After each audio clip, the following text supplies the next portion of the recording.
If you want to trade option spreads on Wealthsimple, you first need to enable level 3 options. In this tutorial, I will show you exactly where to find the setting, how to open a margin account if you need one, and how to enable spreads step by step. Let's get started. First, open the Wealthsimple app. You should land on the home screen. In the top right corner, tap your profile icon. Once your profile opens, look at the top right corner again and tap the gear icon to open your settings. Now scroll through the settings and look for automation. Tap on automation. Next, find options and tap on it. This is where you can manage your options trading settings. Look for option strategies.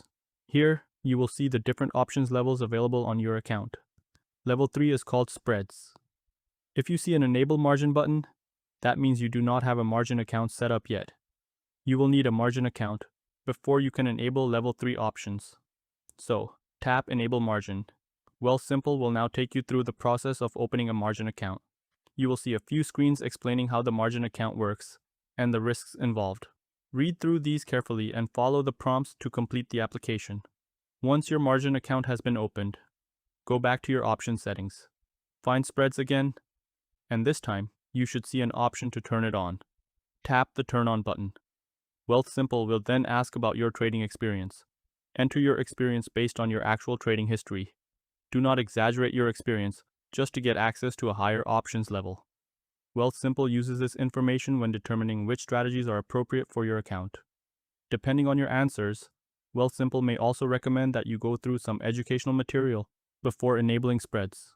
If you see these educational slides, go through them. They are worth reviewing, especially if you are new to option spreads. Once you reach the end, look for the Enable Spreads button, tap it, and that's it. Level 3 options, which allows you to trade spreads, should now be enabled on your Wealthsimple account. One important thing to remember is that having access to spreads does not mean every spread strategy is automatically suitable for you. Make sure you understand how the strategy works, including the maximum potential loss, before placing a trade. And if Wealthsimple does not approve level 3 right away, check the information you provided about your trading experience and account eligibility. If this tutorial helped you, make sure to subscribe to Guides and Beyond for more simple, step-by-step Wealthsimple tutorials and investing guides. Thanks for watching, and I'll see you in the next one.